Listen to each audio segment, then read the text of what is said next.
All right. Good morning, everyone. How's everybody doing this morning? It's a beautiful day outside, isn't it? I assume you've all been outside since you're here. So it is an absolutely stunning day outside. Welcome to the Center of Unity. We are absolutely thrilled that you're here with us this morning. And if you're joining us online, we want to say welcome to you as well. If you would put a comment in there for us, we would love to know that you're celebrating with us. Something new that's happened in my house, Doc has learned how to whistle. Doc is my 5-year-old. And he learned about 2 weeks ago and hasn't really stopped since. And it's not like a little kid whistle. It's not like one of those kind of things. I mean, it's like a man whistle. It's like Bing Crosby is somewhere in my house all the time from the moment he wakes up. So it's really thrilling. You should, if you see him, ask him to whistle for you. He will absolutely oblige. So this morning, let's get started. So in Psalms, it says, "O Lord our God, the majesty and glory of your name fills all the earth and overflows the heavens. And when I look up at the night sky and I see the work of your hands and the moon and the stars that you have made, I cannot understand or imagine why you care about me." That was David saying that. And the psalm says that God has placed a crown of glory on your head, not because of who you think you should be, or who maybe a Sunday school teacher when you were 5 years old told you what you should look like. But God adores you for who you are right now. Sitting in this room, he adores you for who you are right now. Or if you're joining us online, he adores you for who you are right now, sitting there in your room. God adores you for simply being you. Wholeness comes from embracing the full reality of being who you are. The harmonics of the universe are not about perfection, but about wholeness. When you and I walk in wholeness, you are the glory of God. When you and I walk in wholeness, you are the goodness of God. And when we walk in wholeness, we are the presence of God. Think about that this morning when we sing this song. Lord of all creation, water, earth, and sky. The heavens are your tabernacle. Glory to the Lord on high. God of wonders beyond our galaxy. You are holy, holy. The universe declares your majesty. You are holy, holy. Lord of heaven and earth, Lord of heaven and earth. Early in the morning, I will celebrate the light. When I stumble from the darkness, I will call your name by night. God of wonders beyond our galaxy, you are holy, holy. The universe declares your majesty. You are holy, holy, Lord of heaven and earth. Lord of heaven and earth. Hallelujah to the Lord of heaven and earth. Hallelujah to the Lord of heaven and earth. Hallelujah to the Lord of heaven and earth. beyond our galaxy. You are holy, holy. The universe declares your majesty. You are holy, holy, holy, holy, holy. Are you Lord God Almighty? Worthy is the Lamb. Worthy is the Lamb. Amen.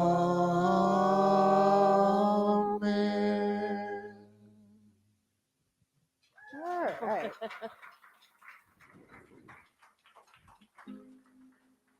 Well, good morning, everyone. So glad you're here. Glad to see all the people here with us. And I've got weather reports from Colorado. They said it's beautiful and sunshining there. Missouri's looking good. We are about to get a real big wallop of summer today, though. Did you hear that it's supposed to be like low 90s? So let's really. I don't know. I'd like a little spring first before we just dive right into the 90s. You know, today we're talking about gratitude. We're talking about giving thanks in advance. And I want all of us, every bit of our energy, focused as we give thanks in advance that, yes, April the 17th, we're going to be in there. Yes. Sometimes it's a little, dicey, and that's the way life looks sometimes. Everything doesn't seem to be externally rolling along at the pace we were hoping and expecting, but I've talked to the contractor and we are going to make it happen. So, Easter Sunday, join us in here. I'm just visualizing us having a full sanctuary again as we welcome people back to the community in person. I know some of you have gotten quite accustomed to just hanging out, drinking your coffee, and watching it on your TV. But join us. Easter, Christmas Eve. Those are the two big days. You got to come out for those days. And we'll have beautiful kids here, Easter egg hunting and doing all sorts of activities. I heard a rumor that the Easter Bunny was going to be here again. So come and be a part of us. And we're glad you're here today. And we're just knowing together that all is unfolding for good. And that's what we do as we center ourselves in prayer, as we center our thoughts and know and affirm and hold fast to the truth that God is in the midst of every event, of every person, of the divine wisdom and order that is moving in and through Center of Unity right now. And we give thanks in advance for all the good that is to come, all the ways in which we as a community begin to get back and connect and become one physically as well as through the airwaves of the universe. God, we are so grateful. And we simply say, thank you. Amen.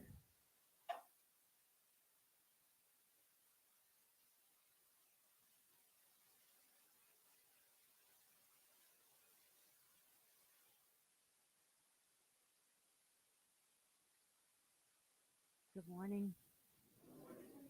Is this working? Okay, good.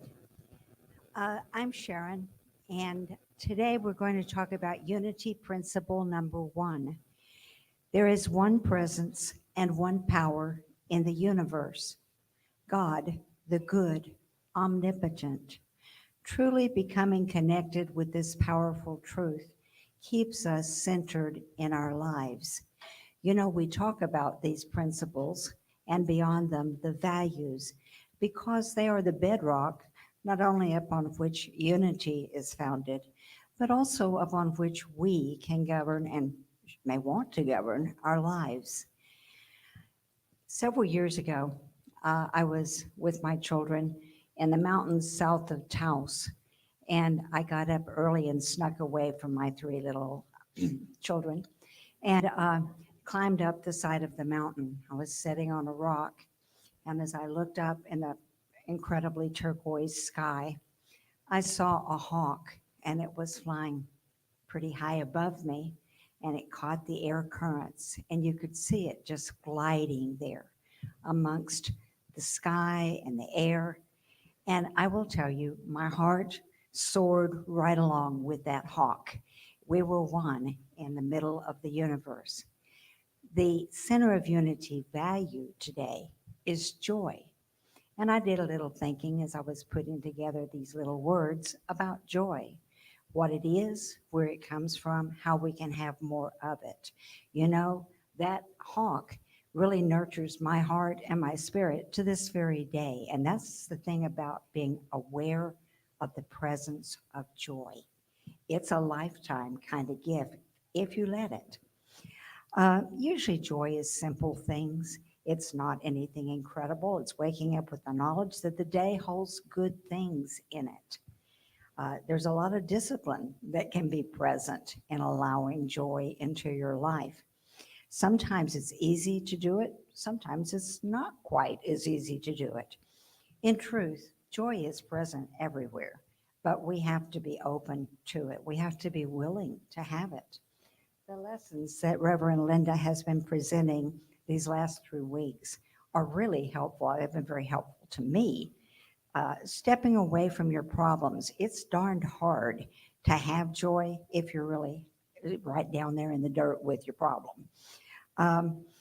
And then stepping away from your concerns and your fears, rolling away the stones that you have in your life, whether it's your anger, your resentment, your unforgiveness, and finally, having great expectations. This morning, I went out to feed the little kitty that we feed for the neighborhood on our front porch, and I heard the birds just chirping away. And I thought, oh, it's going to be a great day. Easy on a day like today, not as easy on a day like Monday, the day of the incipient tornadoes, but there is joy. As we take the consciousness creating steps, we can see and feel the joy of whatever moment and allow it to nourish our spirit by reminding us there is truly only one presence and one power in the universe.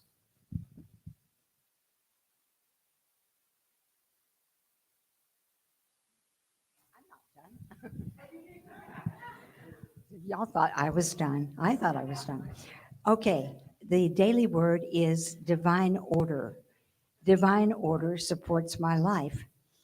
Divine order is one of the great truths of life. It provides a foundation for all growth and a blueprint for all manifestation. Feeling stuck or bewildered is a sign that I am out of step with divine order. I pause and, with compassion for myself, I release thoughts of worry, impatience, and doubt. I remind myself of times when I wondered whether a hoped for result would ever happen, only to realize in hindsight that foundational aspects had to be in place first. Remembering this helps me be patient and trusting now. I affirm, I cooperate with divine order. It is established in my life now. I listen with mind and heart, trusting that I will discern my path one step at a time. Trust in the Lord with all your heart and do not rely on your own insight. Proverbs 3:5.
Thank you. So, as Sharon spoke about, we're in the middle of a series right now, and it's looking at the steps that we can take to overcome whatever challenges may show up in our lives. It was kind of discovered or put into this form by Unity ministers Richard and Mary Alice Jaffola, and they outline this in their book, The Lazarus Blueprint. And we've already looked at the first three steps, and she kind of outlined those a little bit. But the first step is whenever we're looking to move through a challenge, to get to the other side of a challenge, we can't stay focused on the challenge. And as she alluded to, that's very hard to do. If we're in the middle of something that's going on in our lives, usually all of our thoughts are focused on that. And most of the time, our thoughts get focused on the what ifs. It's not even so much about what's happening right now, but how am I going to get through this? What's going to happen? You know, and typically we go, at least I'll speak for myself, if I'm not careful, to the dark side of the worst, the very worst that could happen as a result of whatever's happening in our lives. So we have to begin to shift our thinking. We have to turn away from the challenge and change our thoughts and try and focus them on whatever it is that we're wanting to move through and get to the other side of. Einstein said that we can't solve any problem from the consciousness from which it was created. So, if we're in the same space in which that challenge arrived, it's very difficult to get beyond it. And as we look at the story that these steps are based on, which is Jesus and what he did when he raised Lazarus from the dead, the second thing that he did that this calls for us to emulate is he tells them that despite all appearances, Lazarus has been dead for 4 days when he arrives at the site. He tells them to take away the stone. And we explored what our stones might be that might be blocking the way in which we are being called to move through. It might be those feelings of anger or upset or betrayal or unforgiveness. All of that we might be holding on to has to be released before we can step out of whatever tomb we found ourselves in and come out into the life. We looked last week at step 3, which is great expectations. And this is one I've been working on a lot this week because appearances don't always shore up what it is that you're hoping in the time frame that you're hoping for things to unfold. And the authors remind us that we have this internal GPS system. We have this guidance available to us. We first have to type in the destination where we want to go. We have to get clear about where it is that we want to end up in as this journey unfolds. And this GPS within us helps us be able to navigate it. We might run into a detour. We might take a wrong turn. And our internal GPS is available to us to guide us to how we can get there, even if it's a slightly different route from the one that we thought we were going to take to move through it. The goal remains the same, even though the route may change a little bit. And whether it's the GPS in our car or an expectation in our life, we want to be clear about what that is, and then we have to check in and see, are we still expecting to arrive in the same place? When we talk about expectation, we're talking about where our faith is invested. This is the address that you are heading towards. And to know that when we can stay the course in our great expectations, then the natural, inevitable result is great results. And now, when we get to the fourth step, Jesus, having instructed them to take away the stone, addresses the crowd because they're all murmuring, because it's like, that stinks. That's really bad. I don't understand why you're exposing all of us around here to this horrific reminder of what's happened to this one that we love so much. But Jesus ignores all them. He stands there. He, as they say, lifted up his eyes or looked upward, and he said, Father, I thank you for having heard me, and I know you always hear me. This ability to have, as they call it, upfront thanks is one of the keys that we have to embody in order to get to the place that we want to arrive at. You know, it's pretty common courtesy. We teach our children this to say please and thank you. When somebody gives us something, our natural reaction is to say thank you. But that's not the kind of gratitude that we're talking about. That's not the kind of appreciation that we're talking about, because it doesn't really affect us. It's a reaction. You know, Jesus talked about this in a number of different places, but he said to the people very specifically, he said that there is no great spiritual reward in loving those who love you. The real spiritual enrichment comes when you have the ability to love others, even when they aren't reciprocating in kind, or as he put it, love your enemies. Great expectations, along with a perpetually grateful heart for what good is to come, opens more channels of possibilities. It is the path, it is the vibration of abundance itself. Gratitude, the universe hears it and goes, "Oh, let me, step in and support this." I like to call this proactive gratitude. They call it upfront thanks, but this is proactively giving thanks for all that is to come. And it's not an intellectual thought. To think, oh, I'm grateful for that, again, has no real meat to it. It has to be a feeling, it has to be something that rises up in your heart. It allows you, it sends that message out of great expectations. They go hand in hand. I'm expecting this and I'm giving thanks for it, even if it hasn't quite arrived yet. So let me ask you, and I'm asking you guys at home too, you can just type in a quick comment. Just off the top of your head, what can you have as proactive gratitude? What can you be proactively grateful for right now?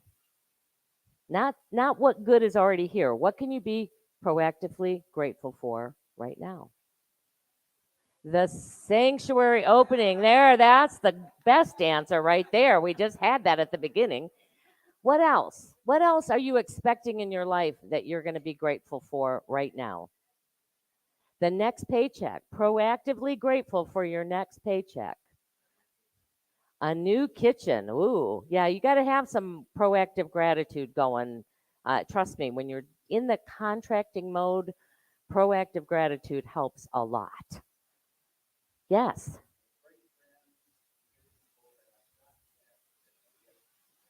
So great friends and good people that have yet to arrive in your life. What else, Lori?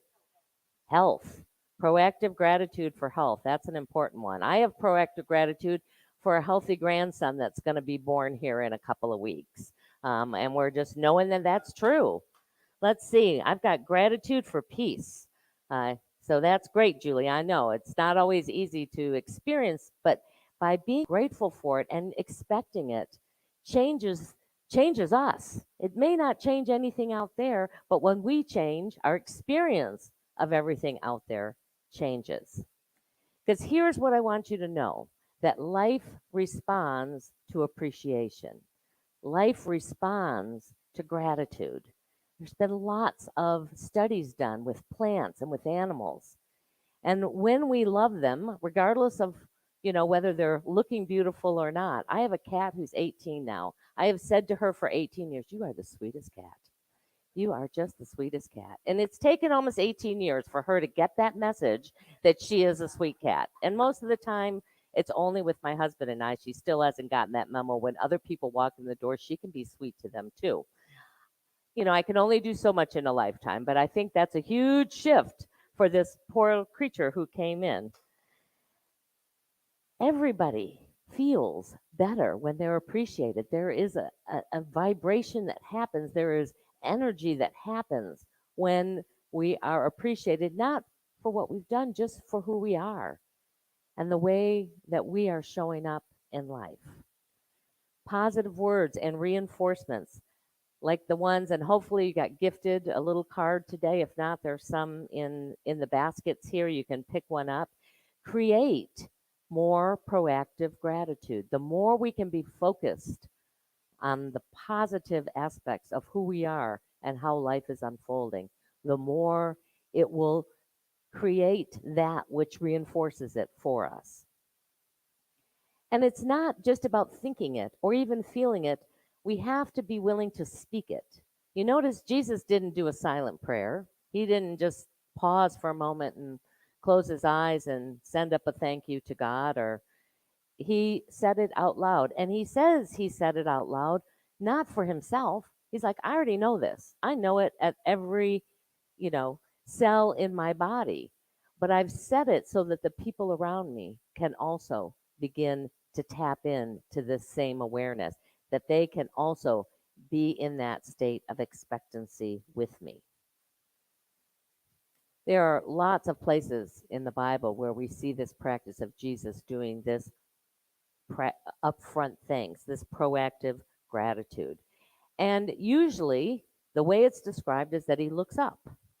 And for a lot of people, when he looks up, they're assuming that God must be up there somewhere. So I'm looking up and I'm talking to God somewhere out there in the universe beyond what I can see.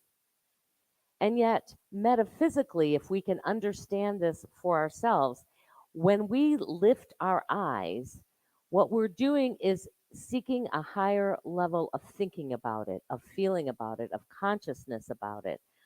It allows us to see beyond it and be able to know that there are more possibilities than just the ones that my humanness has informed me are possible. I love a story that was shared in the book that the author shared, and this was a couple who was going through one of their classes, Jim and Tricia. And they had a really successful computer business. They taught classes there, they repaired computers, and it got so busy that they brought this partner in named Roger. And he was to handle the customers and the sales and going out and, getting other companies wanting to take advantage of their services. And after a few years of this business just being very successful, one day Roger disappeared. And along with him, he took all of the money that was in the bank account of this business. And after weeks of shock and disbelief and even a fair amount of depression, it became clear to them that they weren't going to be able to recover from this, that their business was failing. They just didn't have the resources to pour back into it. And at the same time, they discovered this class that they were offering at their local unity church about the 6 steps of overcoming whatever obstacles and challenges you might be having. And they described this as going through the first steps. And by practicing these first 3 steps, they were feeling more hopeful. They at least had a little hope that something could come out of this that would be good, that would be a positive path for them to move forward. They described every evening coming home, and the first thing that they did was to consciously look beyond what had happened and give thanks up front for the blessings that were in store for them. Yes, for their lives too, but they were really focused on, we just are thankful for what is to come out of this. And they said at first it sounded kind of hokey, especially saying it out loud. Most of us, we do our prayers in the quietness of our minds and beings, and praying out loud is like one of the most uncomfortable things. I know when people come and work with me and I invite, who would like to say a prayer? It's like, I'm not used to actually speaking these words out loud. But they practiced this because they knew the power the power of the voice. This is the center of power right here. And they continued to practice it night after night, and they found they began to believe it. They sort of got into that place of expectation, like, yeah, something is going to come out of this, something good.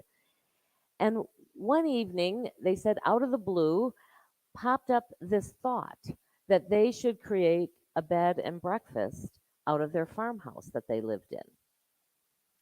And as they write, we're thankful every day for our prosperity and for our happiness and for this ability that we have been taught to move beyond and stay stuck, for years, as many people do when something that difficult and unfair has happened to them, and move. And then now they said, this is something we probably would have never dreamed of. And yet it is exactly what our hearts have said we're being called to do.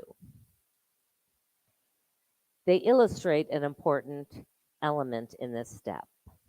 Sometimes you have to fake it before you make it. And here's the thing, our brains are wired so they don't know. Whether it's a thought we're manufacturing with all of our energy to try and be in that positive space, or it comes naturally to us, the brain only knows the positive thought that's going through.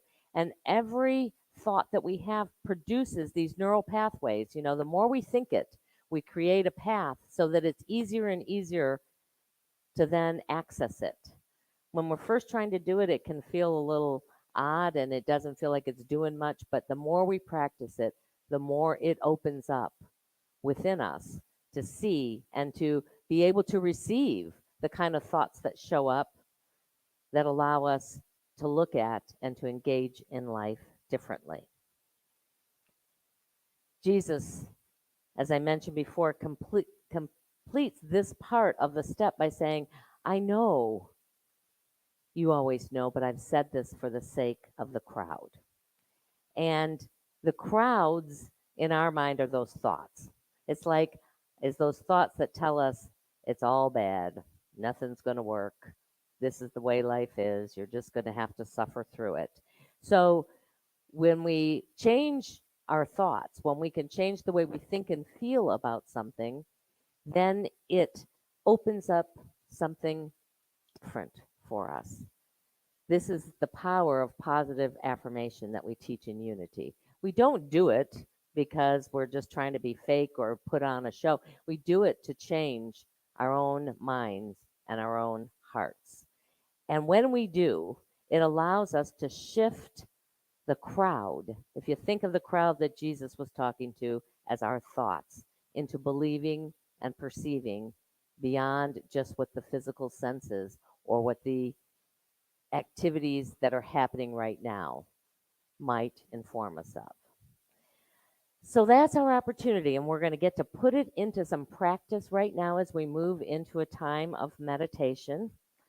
So as we do this, I would just invite you to get comfortable where you are. It sets everything aside that you might be holding on to. If you're comfortable, you can close your eyes because sometimes that helps our focus to be inward, or just ponder some point in the room. And just become aware of our breath as it moves in and out of our bodies. This is the amazing thing about awareness, because even though we may focus our awareness on it right now, the breathing is happening all the time, even when we're not aware. So this is to remind us that there are things at work even when our awareness gets taken and shifted elsewhere. And then allow yourself to just be focused on your heart area as you breathe, almost visualizing breathing in and out of your heart space. When we breathe and focus on a rhythmic flow of our heart, it allows that neocortex of our minds to become more fully present, the place where infinite possibilities live and are seeking to live through us. And I invite you to either focus on whatever challenge you might be working these steps through, or just something that you are expectant around, something that you are calling forth into your life experience. And see if you can't lift up your thoughts to the highest possibility that you can imagine. Give thanks that even if it doesn't arrive in this particular moment, that as you ask, you receive. And as you appreciate what is to come, it calls it forth.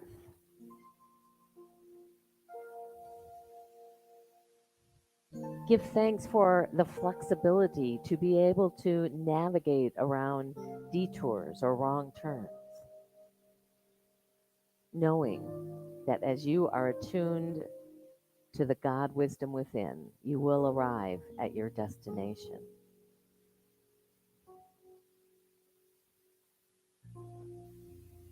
Feel that sense of appreciation just to be here in this moment, for the amazing opportunities to grow and deepen and expand your relationship with your own inner Christ and with the God of the universe. And to know there's so much more. There's so much more to life than just this human journey that we're on. There is a spiritual and soul journey that is a part of this life, but moves and lives and continues long beyond the use of our physical bodies.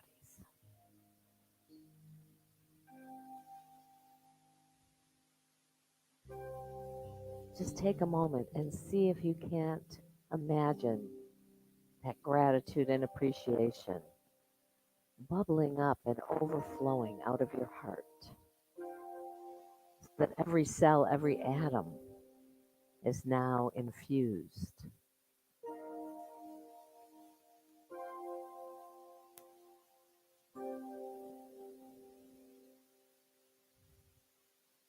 Great expectations deliver great results.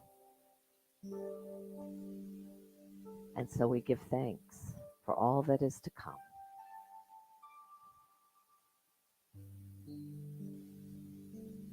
And whenever you're ready, you can bring your attention back to this time and to this space, to the sounds of the room, and open your eyes.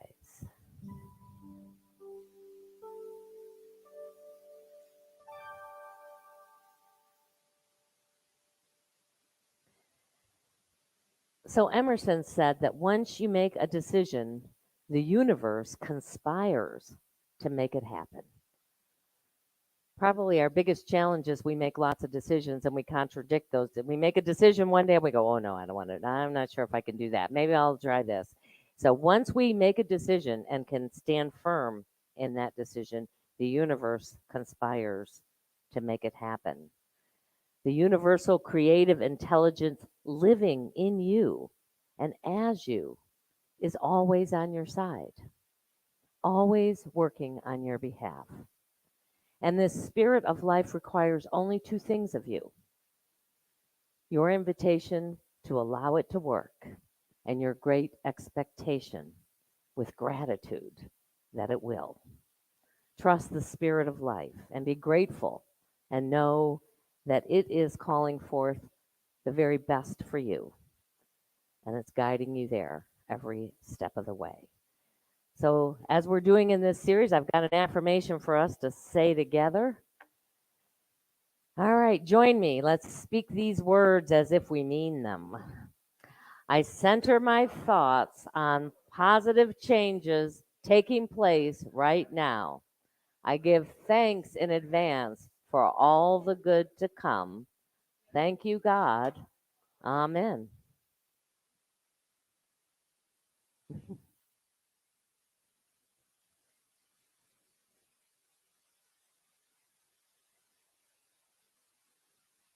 grateful for the lessons I've heard from Miss Linda. You've kept me out of the left lane in the month since I've seen you last. I stay out of the left lane, out of the red zone. So, yeah, I'm not running into many people who drive like I do, or like I used to. Glad to have Uncle Bob and Nick going to help us out here. Y'all sing along if you want to.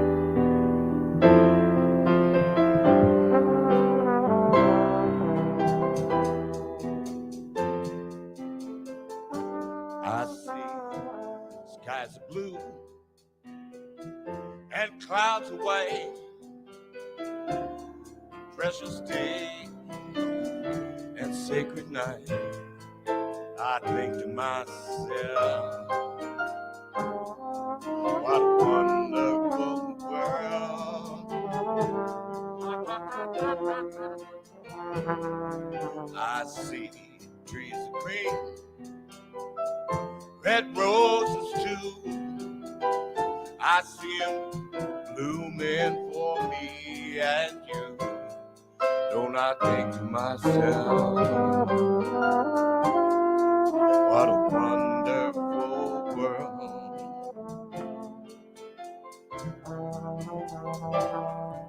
The colors of the rainbow, so pretty in the sky. Just like the colors of the faces of these people passing by. I see friends shaking hands. They say, how do you do? They're always saying, I love you.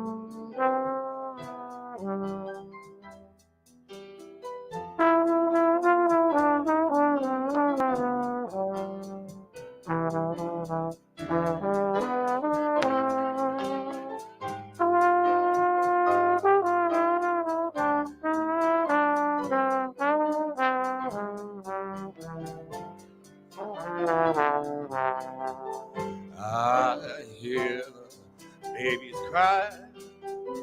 We'll watch them grow. They'll learn more than you and I will ever know. Don't you think to yourself, what a wonderful world. Yes, I think to myself, what a wonderful world.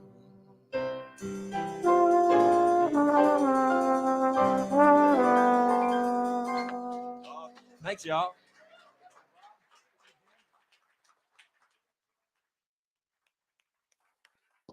Thank you, Kelly. Always glad to have Kelly back. And we've worked Nick hard this morning. I want you guys to know he was here early for choir practice, and then he's been running the video for us. And he also is a multi-talented man that can, and yeah, absolutely. Well, it is our opportunity to share our financial good with this community. We do all that we do based on the support and the commitment by the people within these walls and those who are around the country who also support us. We're grateful for every gift that we get, and we know with great expectation that we will always have what we need to do what is ours to do. So there's some baskets over here. We're not going to do a formal passing of them. We would just invite you to leave your offering there if this is your Sunday to share. And there's also some affirmations, not on the white cardstock, but some underneath there if you want to get an affirmation that are supporting you going through these 6 steps that we have. So let us take the energy or the actual gifts that we're given into our hands and into our hearts as we join and bless them together. Divine love through me blesses and multiplies all that I have, all that I give, and all that I receive. Thank you, Father, Mother God. And there we go.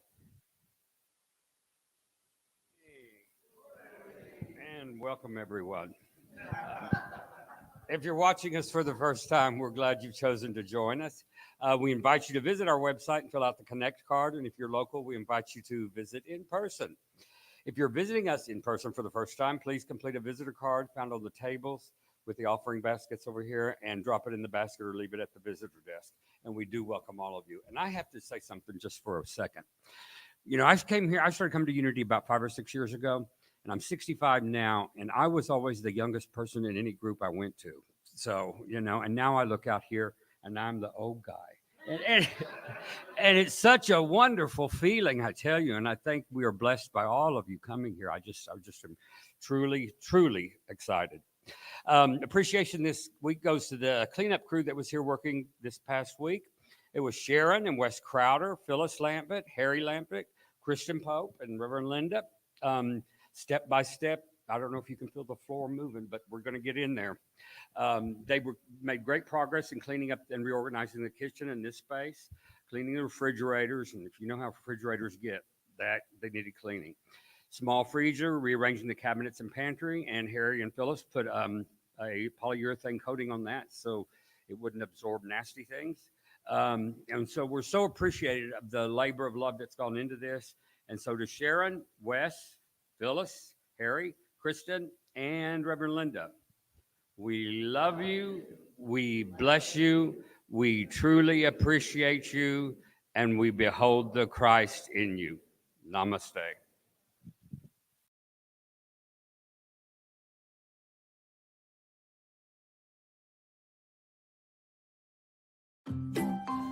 Here's what's coming up at Center of Unity. The Youth Ed Department is looking for volunteers to facilitate and teach the kids lessons on Sundays. If you feel led to help, please see Debbie after church or fill out the form on the COU app. The Saturday Morning Spirit Group is collecting non-perishable food items for Grace from now until the end of April.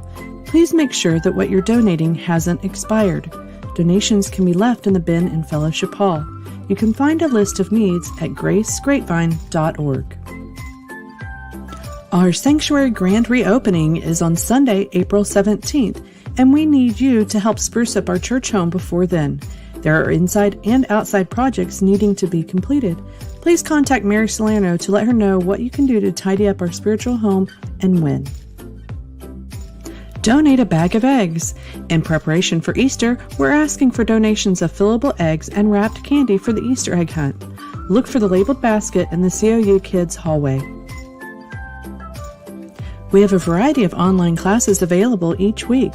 Visit centerofunity.org for more info. There are multiple ways you can make a donation to Center of Unity. You can drop your donation off at the church, mail it to our P.O. Box, visit our website, use the COU or Venmo app, or you can text to give. Your continued support is greatly appreciated.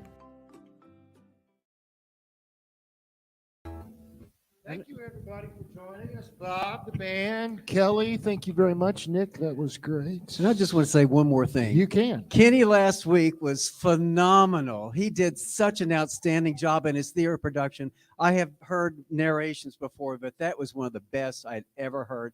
Complicated, very on target. God, that guy is talented. Thank you, Kenny. You're outstanding. Although I got to say one more thing about this, because I went last night and I was expecting to get twerked.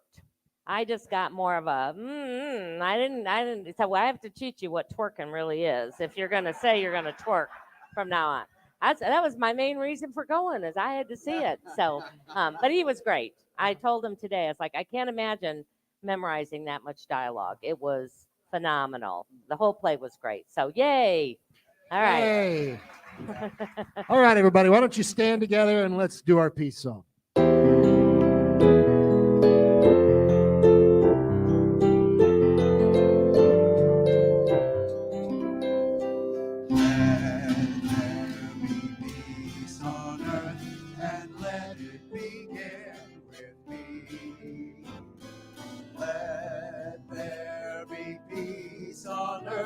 The peace that was meant to be with God as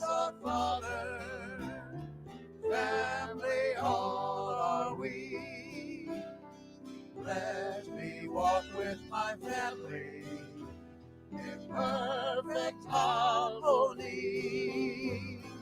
Let peace begin with me. Let this be the moment now. With every step I take, let this be my joyous vow. To take each moment and live each moment in peace eternally. Let there be peace on earth and let it begin.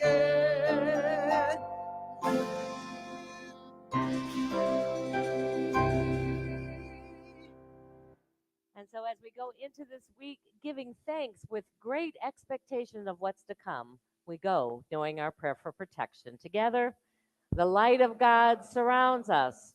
I am the light of God. The love of God enfolds us. I am the love of God. The power of God protects us. I am the power of God. The presence of God watches over us. I am the presence of God. Wherever we are, God is, and all is well. Have a beautiful week, everyone.